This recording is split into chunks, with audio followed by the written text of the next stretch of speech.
We can start, I think, Angarini. Let people join. Can we wait or can start? We can wait a bit longer. We can wait a bit longer if Okay. you'd like. Okay.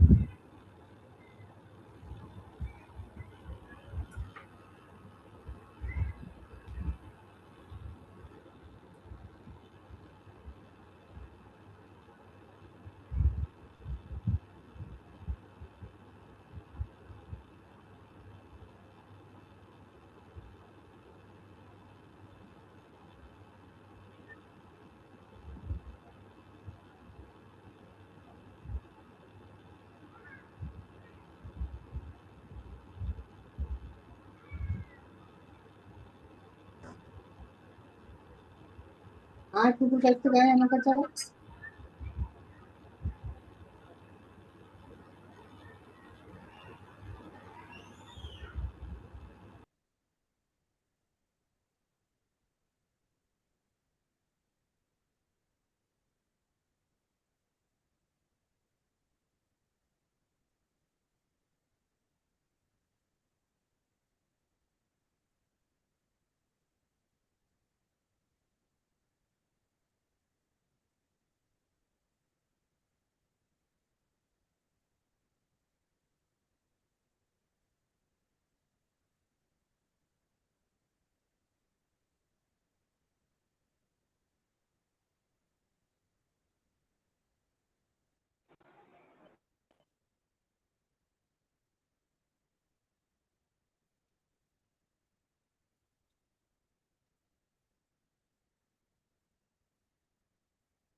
Let's start.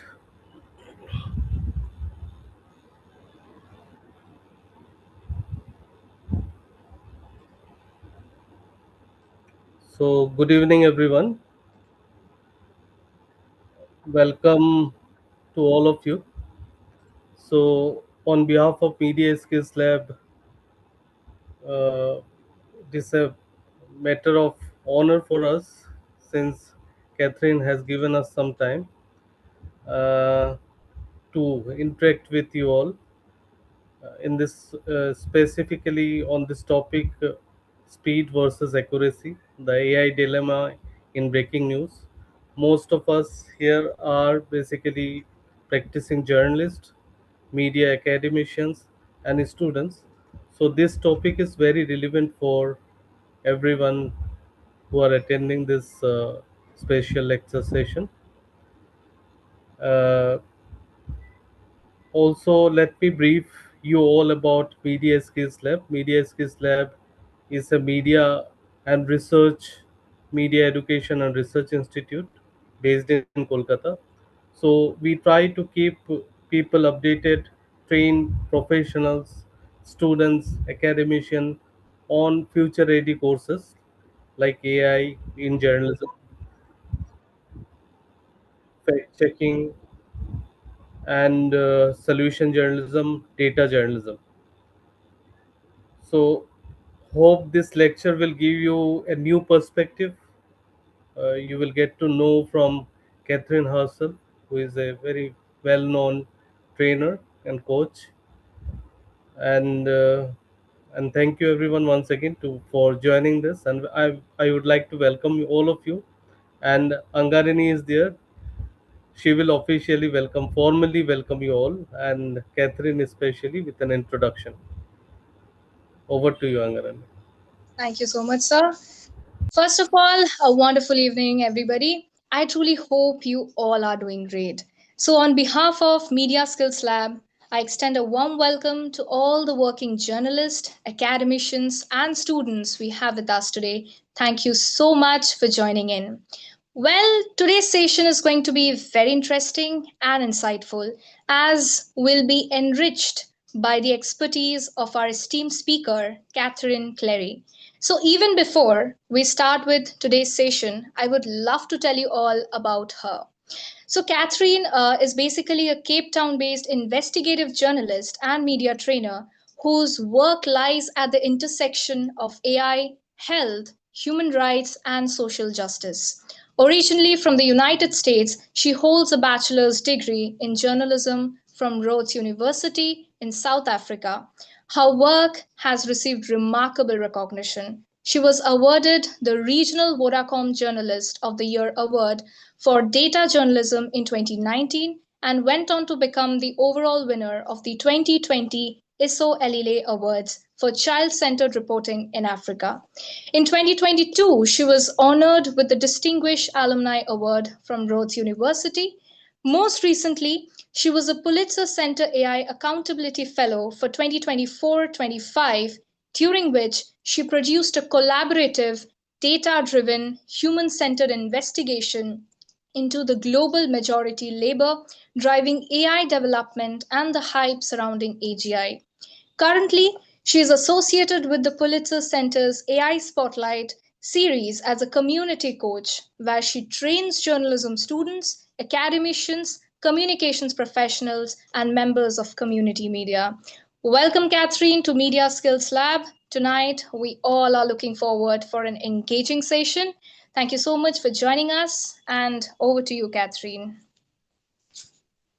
Thank you both so much for the very warm introduction. I'm very excited to be here, and what an incredibly pressing topic. So I guess I don't have to introduce myself. Thank you so much for that.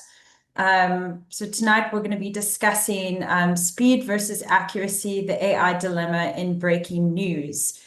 So this session, I'm really looking forward to unpacking the ways that we can navigate the use of AI technologies in our work as journalists and as communicators. One second.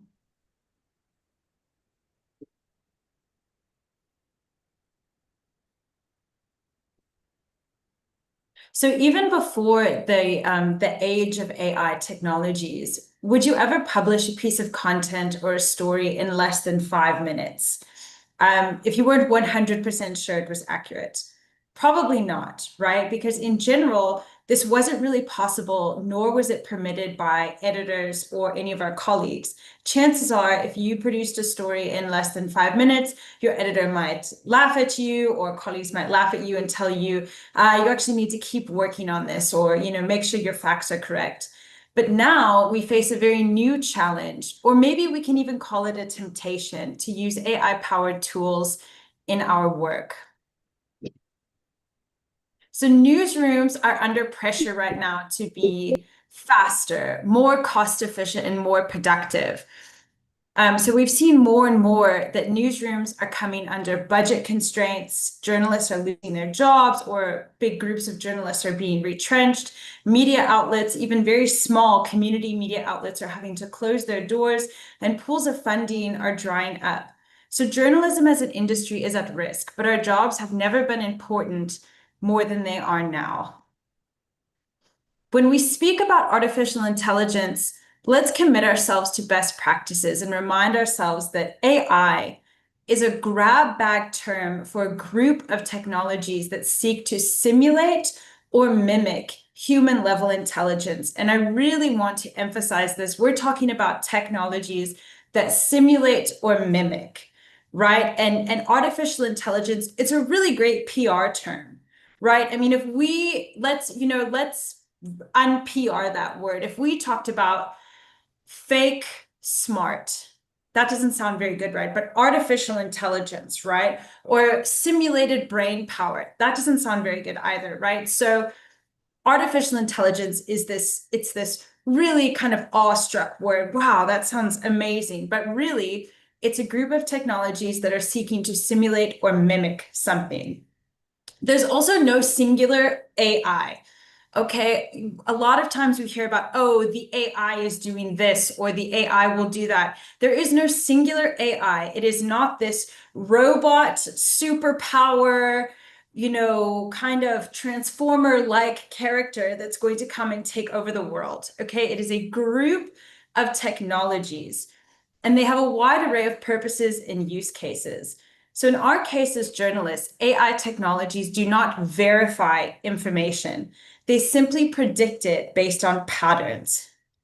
You've probably heard the term hallucination when it comes to AI technologies, or in other words, when an AI model produces an output that's entirely inaccurate, it's made up. And that's exactly what we're talking about, and what we need to be very mindful of when we use these technologies in our work. So as speed increases, so does the risk of being inaccurate. You can almost think about it sometimes as if you're driving a car. The faster you're driving the car, the more your margin for error becomes a lot greater, right? Sure, you're driving a really fast car, but if you don't hit the turn correctly, you might crash. Okay, so for anyone that's used an LLM or a large language model for any sort of task, you might notice that after inputting a simple prompt, you might be able to say, what day is it? Within seconds, the model will spit out paragraph after paragraph, bullet points, emojis, all of this information. But if you take the time to read all of it, how much of it actually makes sense? And how much of it is accurate? How much of it is truthful? We've seen examples where major companies like Deloitte are relying too heavily on AI technologies and paying the price for it. In this case, Deloitte produced a report using AI-generated research. And a lot of times we call this AI slop, right? There's been other instances in newsrooms where journalists have used LLMs like ChatGPT or Claude, any of them, to write their stories. And they forgot to edit out key paragraphs that immediately told their audiences it was AI generated. There was a popular example of this circulating around LinkedIn a couple months ago, I think from a community newspaper somewhere in Southeast Asia, where the very last paragraph said, does this tone suit your newspaper style, or would you like me to regenerate something, right? And people freaked out about this. People were like, oh, almost thinking, oh, they should have edited that out. Well, not only should you have edited that out, it shouldn't have happened in the first place. These examples are only a few of the many ways that using AI technologies haphazardly can result in serious consequences for us, and potentially more importantly for our audiences. So I call this a risk matrix. And this is put together, this is wholly the brainchild of the Pulitzer Center as part of their Spotlight Series training, which at the end of this presentation, there'll be a QR code to look at the full curriculum for the training, which I would advise everyone to do. So this is a framework for using AI in journalism. So we can look at this and we can do our own risk assessment. So should I be using AI to do a certain task? So you want to consider whether the task you're doing needs low accuracy or high accuracy, and whether the generative AI tool's output will be internal facing or audience facing. So if I'm brainstorming something, so this is something I do in my own work. If I'm brainstorming a story pitch and I'm trying to make sure my pitch is solid or it's catered to a certain outlet, I'll go back and forth on my paid ChatGPT account and I'm just using it for my own purpose. Okay, I'm just brainstorming. That is low accuracy internal facing. So that would be the sweet spot. Okay, it's not going out into the world. It's not, it doesn't depend on being highly accurate. I'm just brainstorming. Now, something to strongly avoid on the other end is high accuracy and audience facing. So looking at this, we can kind of decide what is the best use case there. So some examples might be, don't use ChatGPT to write an article. Okay, don't use any language models to completely write articles. Oh, and okay, hold on, I'm just checking. Is that better? Can everyone see things better now? Okay. Sorry about that. Now it is better, I think. Okay, great. So we don't want to use ChatGPT to write an article.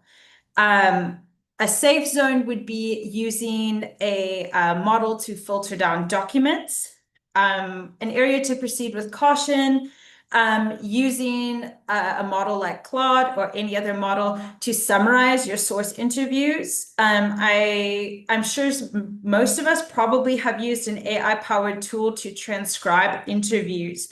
But a lot of times you might find, unless your source speaks with zero accent and speaks perfect English, there's a lot of errors that happen in transcription, right? So I'm in South Africa, I'm in Cape Town. A lot of times I'm interviewing people who are not English first language speakers. And if I put that through my transcription software, it's coming up with a lot of errors. So no matter what, best practice always, and this is what I did before these tools were available, is to manually sit with headphones in and listen and retranscribe, right? Because that does need to be highly accurate. So if you are going to use a tool like a transcription software, you can use it, but then make sure you do go back and you check. It's all about checking. Similarly, with summarizing documents, chatbots and these language models can still hallucinate. They can still make stuff up, right? They're really good at making stuff up. So you want to fact check. And if there's anything you take away from this session, it's you have to check. If you're going to use these tools in your work, you have to check. When I was in journalism school and I was learning about fact checking, we had to learn how to, you check the fact 3 times. You almost find 3 separate sources to confirm the same fact. Okay, so, and as a rule of thumb, you just have to check things. Proceeding with caution as well. Let's say you use DALL-E to generate an abstract header image. You can do that, but at the same time, you can hire a real artist. Okay, so AI technologies, while they can be helpful and they can be useful in certain cases, it's not going to replace the real thing. It's not going to replace the need for fact checkers. It's not going to replace the need for artists and graphic designers in our newsroom. It's not going to replace the need to actually transcribe interviews, because you need to check it anyways. So fact checking or detecting deep fakes. This is something that a lot of people say, oh, there are AI-powered tools that can fact check or can detect deep fakes, or there's AI tools that can detect when AI is being used. There aren't actually any tools that can do this. Okay, so, and this is both a pro and a con. There's really no tool that can detect if AI was used to do something.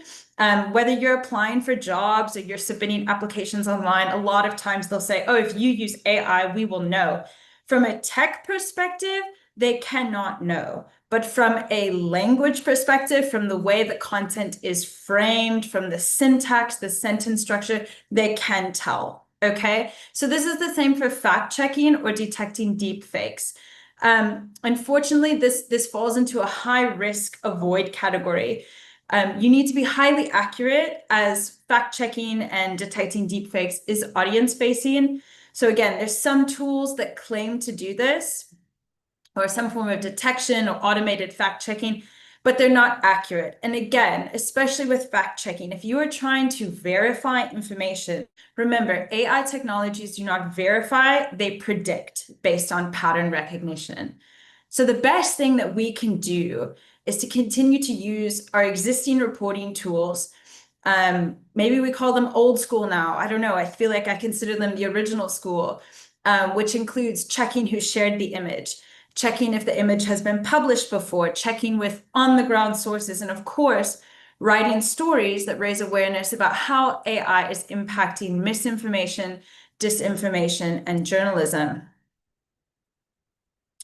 Okay, so I mean, it's not all doom and gloom in terms of AI technologies. I pardon my personal perspective on AI tech. I've just probably investigated it too much. I have too many negative thoughts about the harms it can do. But let's walk through some examples where AI can be useful for us in a newsroom environment or in a reporting environment. One emerging use of AI technologies has been for classifying data and other information. Claude, which is a competitor to ChatGPT, recently in the last 2 years created a plugin called Claude for Sheets that helps users tap into large language models to do basic tasks, such as extracting emails or basic categorization of text.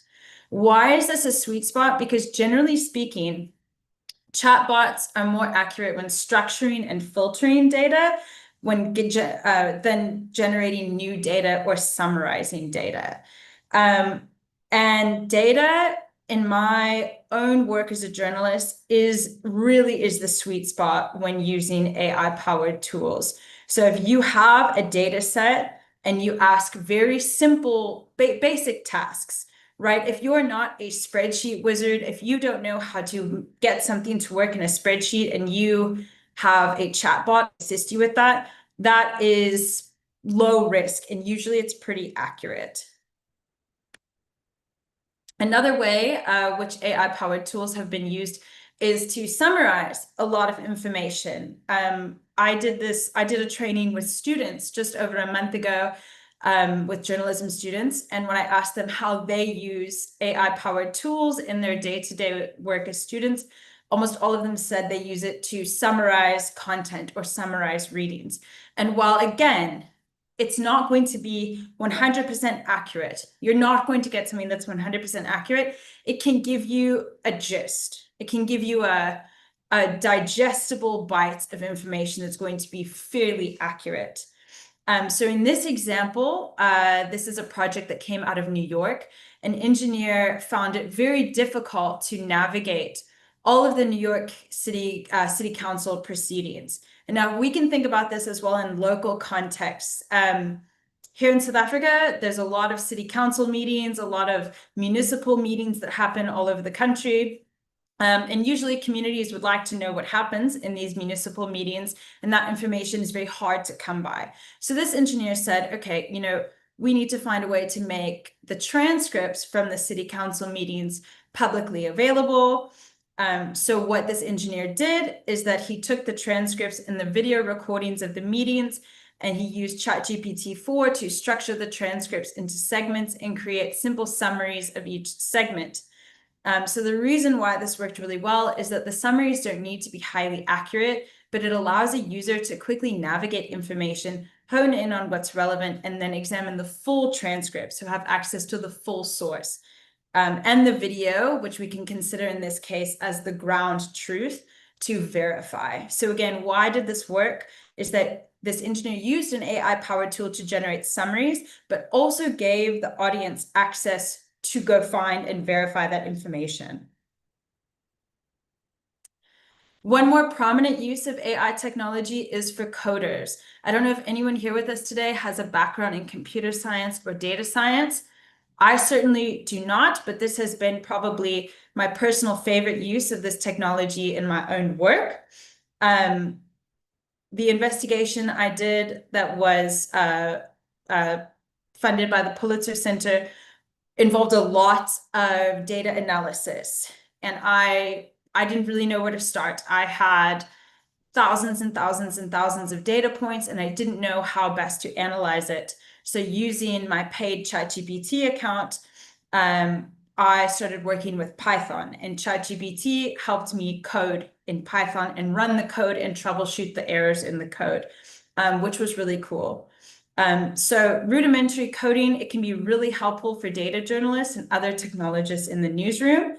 Claude and ChatGPT have proven to be helpful in showing coding solutions to common problems and explaining bits of code so that coders can implement the code knowing what each line does.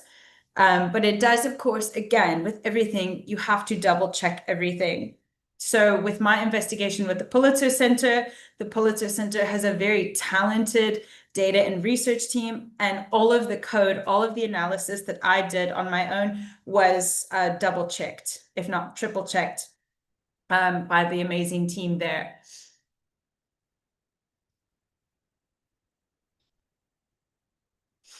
Okay, so we're going to look at a case study.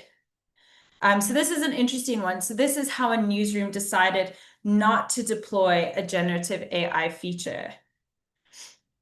So in 2024, The Guardian decided to put Gen AI, a language model, to the test for particularly challenging tasks. So it was their live blog summaries. Roughly every 4 hours, its live bloggers needed to stop their actual blogging for about 20 minutes to write a summary of everything that had happened until that moment to catch new readers up. The Guardian wondered whether they could largely automate this part so its live bloggers could stay focused on reporting new information.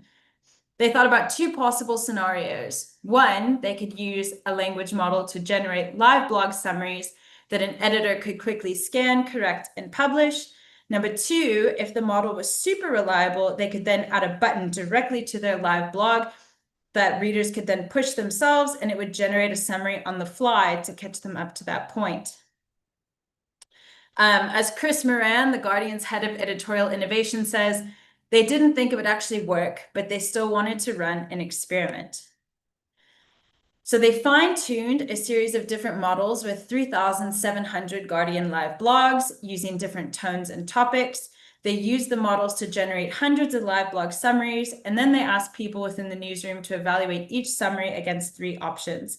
It's inaccurate, it's accurate but not important, or it's accurate and important. Now, something to keep in mind here, again, that language models will not do, because they are not humans, is nuance. There is no nuance with anything that a model is going to spit out. There's no nuance, right? And it's because they are mimicking, they're simulating, they're not verifying, they're just trying to tell you what you think you might want.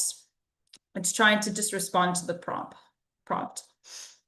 So of course, over the month-long experiment, the models they fine-tuned, they got progressively better. Initially, in almost every single summary, evaluators marked around half of the bullet points as inaccurate and at least a quarter marked as unimportant. By the end, most summaries contained only around 1 inaccuracy and 1 important detail. Okay, so now keep this in mind. 1 inaccuracy, 1 unimportant detail. So in the end, they decided not to deploy the feature. And the reasons for this included, it's super difficult to catch a single error in a 400-word summary when you are live blogging. The Guardian realized that picking what is important to highlight in a summary is rooted in real-world context. And this goes back to what I was saying about nuance, which is ultimately not how language models operate. So while it performed well in experiments, it could perform unpredictably at scale. And I just want to go back to this point here because, again, we're speaking about 1 inaccuracy and 1 unimportant detail, but we're not speaking about that in terms of what the story is. If you're speaking about 1 inaccuracy in a story about health, human rights, or politics, that's life-changing. That can have real-world consequences, and that's when we need to be very critical about considering the social harms and the social consequences of using these tools haphazardly, particularly in our newsrooms. So whatever you decide on in your own newsrooms, in your own work, transparency is key. So you always want to disclose the use of AI to your audiences. You want to write about how you used it and what your audiences should know about it. This is why the London School of Economics Journalism AI program recommends that each newsroom comes up with an AI policy, and that journalists clearly mark when they're using AI or republishing work that used AI, whether it's labels that show AI-generated images to describing in your methodology what AI tools you might have used. Given the heightened awareness of AI, any use needs to be disclosed front and center and in a way that signals transparency. So to quote the director of the Minnesota Journalism Center, you need to be able to communicate about it in ways that are not going to be alienating to large segments of the public who are really concerned about what these developments will mean for society at large. And what Benjamin is speaking about in this quote really is trust. Okay, so all of us right now as journalists, as communicators, even as journalism students, we're sitting in a very precarious information ecosystem globally, right? And with artificial intelligence sort of kind of taking over parts of the information ecosystem, we have to maintain the trust of our audiences. We work exceptionally hard to get that trust. And it can be gone in a flash. So if you publish something or you use AI tech in a way that can be damaging to that trust, that's going to take a really long time to rebuild. And it's also possible you can't rebuild it. So again, if there's anything that we take away from this session, it's that you need to be extremely careful with the use of these technologies. You need to consider whether you're using it for high risk or low risk, high accuracy or low accuracy output, and you need to consider what that could signal to your audience and how that could impact your audience. So with The Guardian, at the end of the day, they made a pretty great model. They made a pretty great tool that probably could have saved them a lot of time. But because it wasn't 100% accurate, at the end of the day, they trusted their original editors. They trusted their original writers, and that is key. So at this point, I think we'll open for any questions or comments. Thank you guys for your time. Those are my LinkedIn details, my email, and my Signal. You're welcome to reach out at any time. And again, this is the QR code for access to the full open source Spotlight Series curriculum.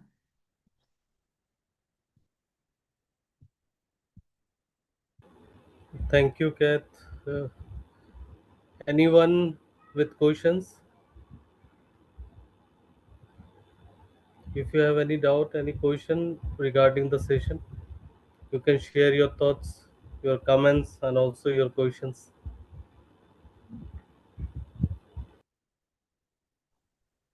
Yeah, this is Kamalika Senvita. I work for CNN News 18. Thanks, it was really a wonderful session. Just want to ask the presenter that which is better in compare ChatGPT or Claude in terms of checking an article or writing a summary?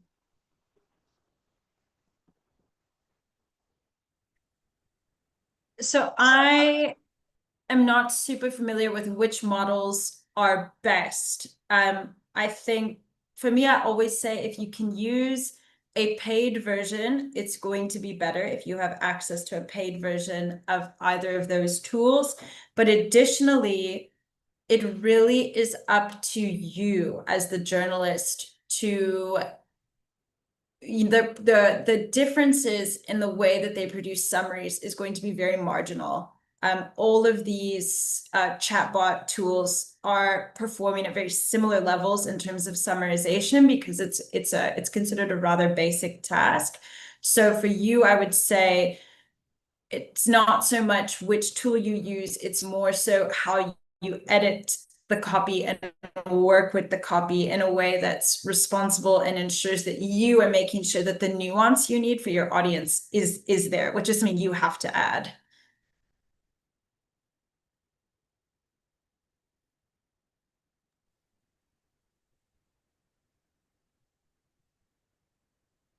Thank you. Anyone? else?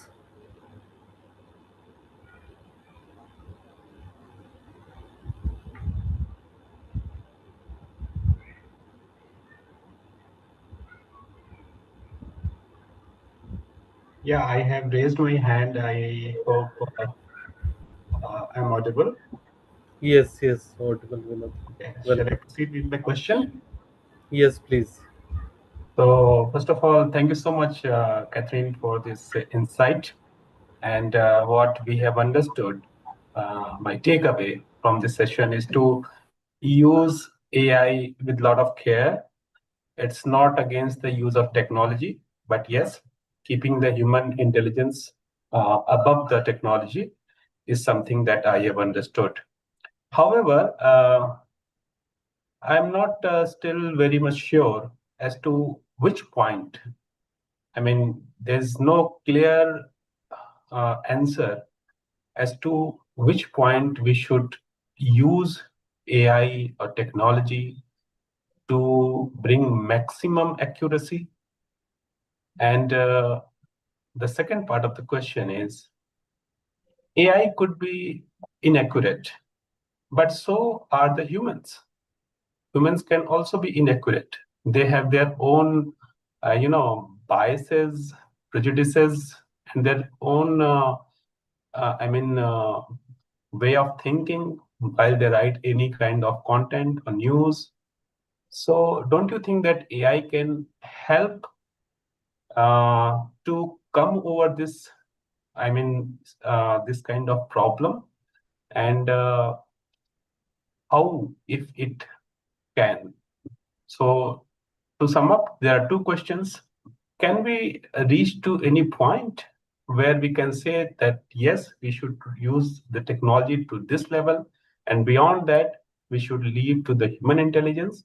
And second, how can AI help, minimize the errors of humans that we made often, sometimes intentionally, sometimes unintentionally? So I hope I am clear with my questions. Thanks so much. Those are really great questions. Let me start with the first one. So when to use AI technologies for maximum accuracy? My answer for that right now is that we can't do that yet, particularly in journalism. The technology is not good enough to be able to present maximum accuracy. The only time I would say, again, if we refer back to, I'm going to go back in the slides here, if we refer back to this kind of risk matrix, right? You're looking at high accuracy. I wouldn't use it to write an article. I would be nervous about using it without further oversight to summarize an interview.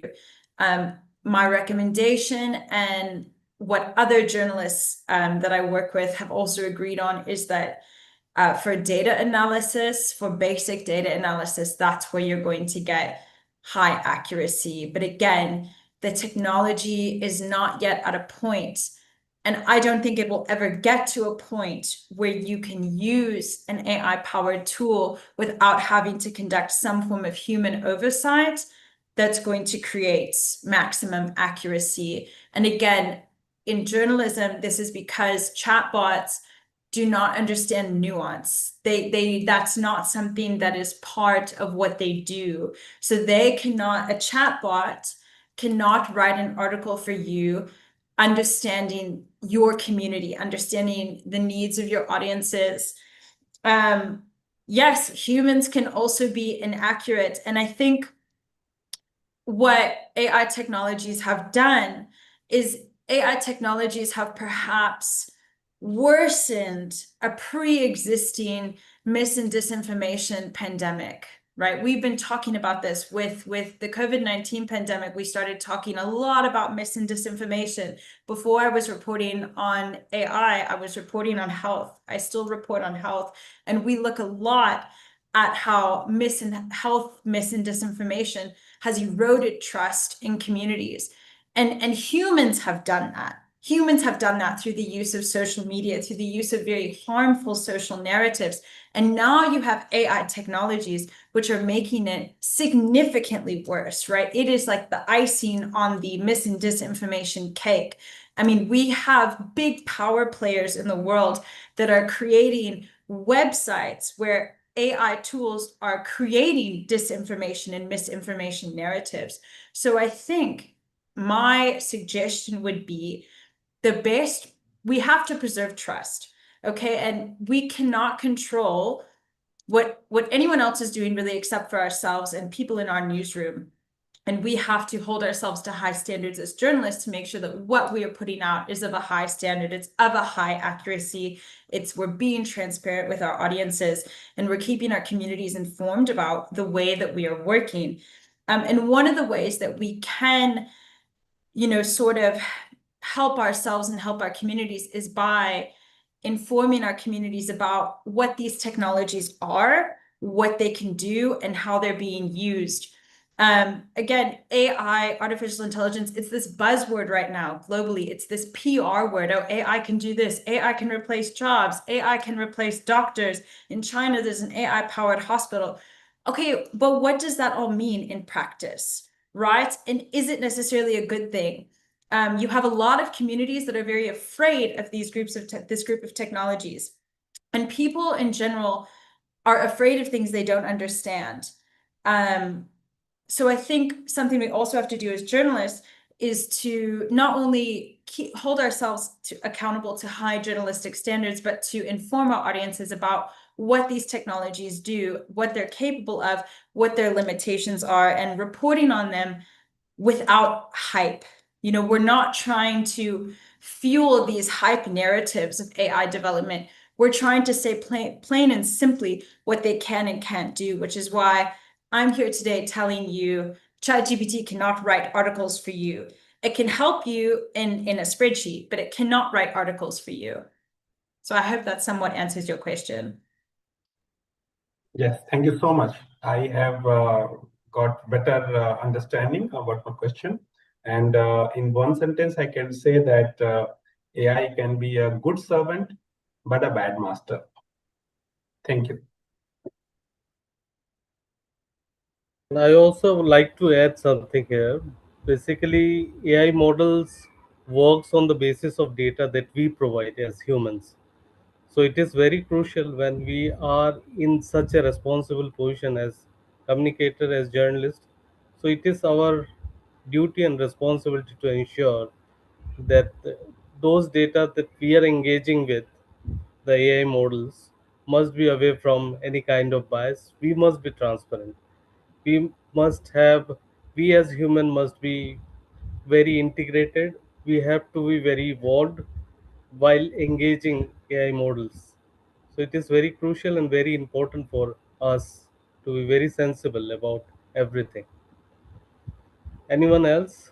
Prashanto Kumar Shahu, please, sir, if you have any question. Uh, Hello, good evening. This is Prasant Sahu from Ahmedabad, Gujarat. Hello. Yes, sir. Yes, sir. Carry on. Am I audible, sir? Yes, perfect. I have been a production journalist. I have worked in Times of India and Indian Express. And my experience is that AI is an assistant. AI cannot replace your cognitive learning, your experience, or intellectual capability. It is a good tool in assist you in some ways of your operations. Whether you write a story, you edit a story, you frame something, you structure something that way. It is an assistant. It is not your replacement. That is one thing. Another thing I would like to say, as Madam Catherine said, for example, for some operation, there is a concept of low accuracy and high accuracy. As far as these two concepts are concerned, it again depends which AI tool you are using.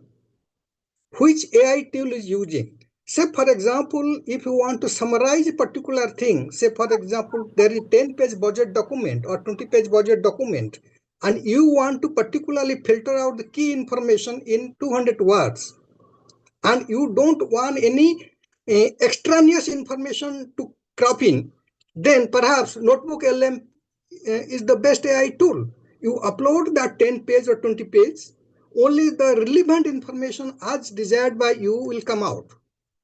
But that will Sir, not happen in case of sir, sorry to interrupt you. What is your question? If you no, can be. my question. I don't have a question. I am just adding a value to what Madam Catherine said. I don't have Okay. a question actually. That concept of high accuracy, low accuracy, that again depends what you do and which tool particularly. What you do, she said, but again, which tool you are using. That is also important. Say, for example, you are using a tool, Notebook LM, you get the particular information from the particular document.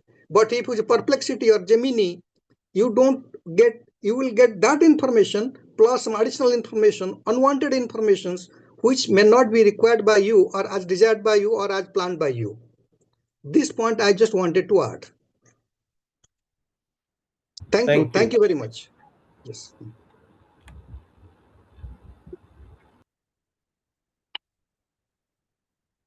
Fatima has raised her hand a little while ago.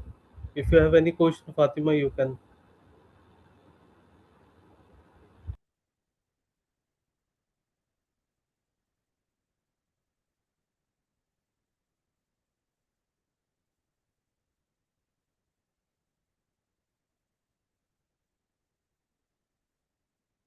Shayan, if you want to ask anything, please do.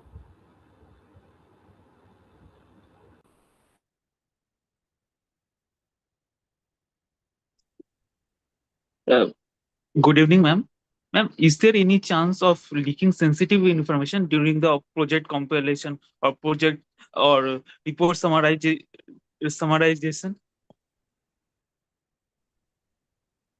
So are you asking if you use an AI-powered tool to summarize sensitive information, is there a possibility of that information going elsewhere? Is that what I'm understanding? Yes, ma'am. Yes, yes, there is. Although it wasn't in this presentation, please, guys, do not use AI-powered tools for anything sensitive. Anything that if you are working with a source who has told you something highly sensitive, or you're working with personal data, if you're working with personal financial data, if you want an AI-powered tool to do your taxes for you, please don't do that. That's very high risk to you. It's high risk to your sources. Something we also need to be mindful of is that we need to be conscious of who are these companies that create these tools. If we are using a free version of these tools or a paid version, what does that mean in terms of the data protection and the privacy of the data that we put into these tools?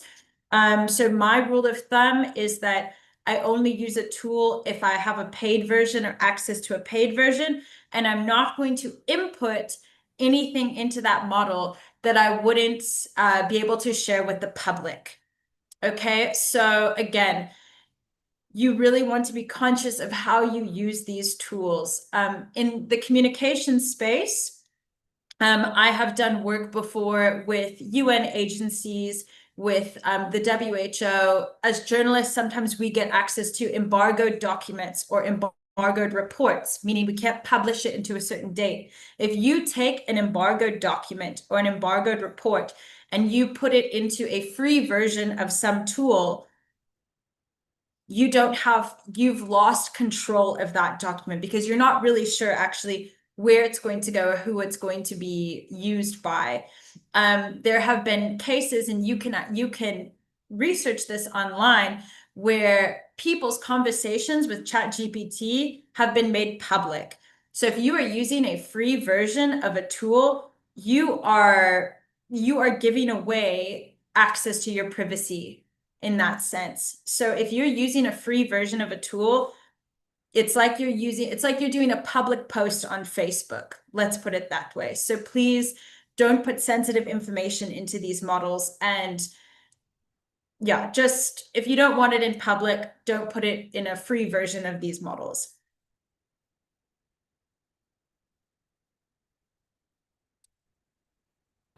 Okay, good evening. Please, can I talk? Yes, please. Okay, thank you for the insightful lecture and everything. My question is that how about like I go to the feed and I got my data and I put in my story and everything. Though and I went to AI tools like ChatGPT and the rest, like to improve my story. Does it mean I'm giving my story? I'm like giving my story to other sources or what? Because I don't really get that clear. Because I'm the only one that actually know about the information. The information is in my care. Seeing it on ChatGPT for improvement, like improving my writing. Am I giving it away? Am I giving my information away or what? I don't understand. So On that.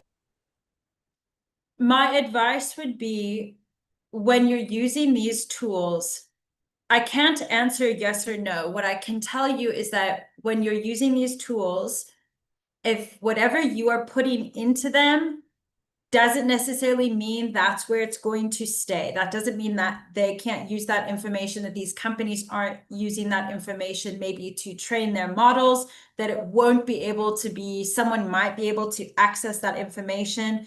So again, before using any of these tools for journalistic purposes, check what the user agreement says, check what the data privacy policy is, and actually look at, if I use this tool, what does that mean? The information I'm inputting into this tool, where does it go? And again, you know, this is a personal preference of mine. I only have a paid ChatGPT account, and that is the only tool I use because it is paid. I also, however, I use an encrypted email account. I use a VPN. I use a VPN on my phone as well. I'm very conscious of my own data security and my data privacy in my own work as a journalist. So with AI-powered tools, again, they're extremely convenient. Okay, and that is part of the appeal and part of the temptation of these tools is it is extremely easy to use and extremely convenient, but it comes at a cost. There's no such thing as free. We know this. There's no such thing as free. So if you are using a free tool to help you write an article, that is coming at a cost. What that cost is, I'm not 100% sure. I would have to look at the user agreements and the privacy policies, but that is something to be aware of.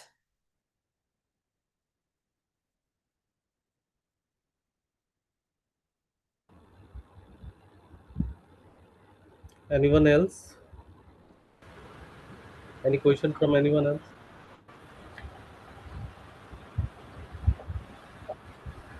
Hello, am I audible? Yes. Yeah, this is Jumur. Catherine, my question is that I'm a media educator, and in journalism school, mostly the students, what we are teaching them that how to write a journalistic copy and as well as how to produce a perfect audiovisual content and how to write blogs, etc., etc. But right now, at the age of AI-driven journalism, what is your take and opinion that how much stress we should give or how much ratio or the focus we should give on AI tool training for the students?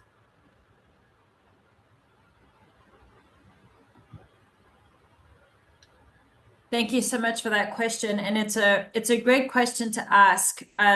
Just over a month ago, I was at my journalism school doing this full training over 2 days with a group of about 25 to 30 students.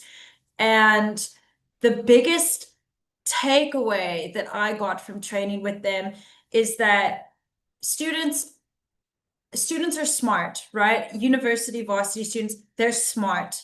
And if you present the information to them about what these tools are, what this group of technology is, how it actually works, and the pitfalls associated with this technology, whether it's the bias inherent in the models, the type of data that these models are trained off of, and the fact that they aren't very accurate, right? That they can hallucinate, they can make stuff up, and that there's real social harms and consequences associated with that. That really resonated with the students that I trained. I mean, they were really shocked. They thought, wow, ChatGPT can be wrong. Well, absolutely, it can be wrong, and it can be exceptionally wrong, right? So I think that by presenting the information about this is what these group of technologies are, this is what they can be used for, this is not what they can be used for, and these are the consequences, and this is how it can go wrong. I find that students need to be given, almost like you need to equip students with this toolbox when it comes to using AI technologies. You're not going to be able to tell them, please don't use AI, because they will. It doesn't matter. They're going to use it anyways, right? They need to be able to make informed decisions about how to use these technologies and how to use them ethically and in a way that is low risk and low accuracy. So again, a gentleman said earlier, AI technologies are like an assistant. They are like an assistant, but whatever the assistant does, you have to check it because you're the boss.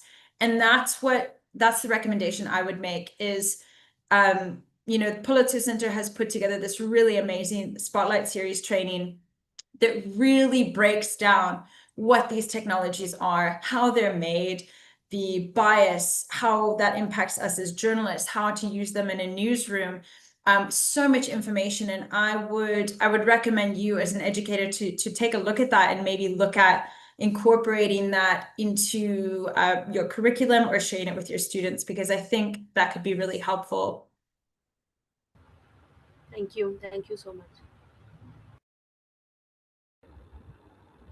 Thank you, Jumar. I think we are on time. So let me thank you on behalf of Media Skills Lab. Uh, I extend my sincere gratitude to our esteemed speaker for sharing such a valuable insight on the topic that we have selected today. Your perspective have truly enriched our understanding of the challenges and responsibilities in the today's fast evolving media landscape, along with AI. Since we are adopting AI in a very large scale, at the same time, I would like to thank all of you participants for joining us and engaging so thoughtfully in the session. Your presence and curiosity has made this discussion more meaningful and impactful. We look forward to your continued participation in our upcoming sessions. Thank you once again. Thank you, Kath. Thank you, everyone.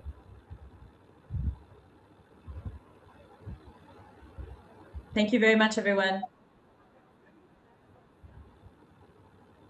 Thank you.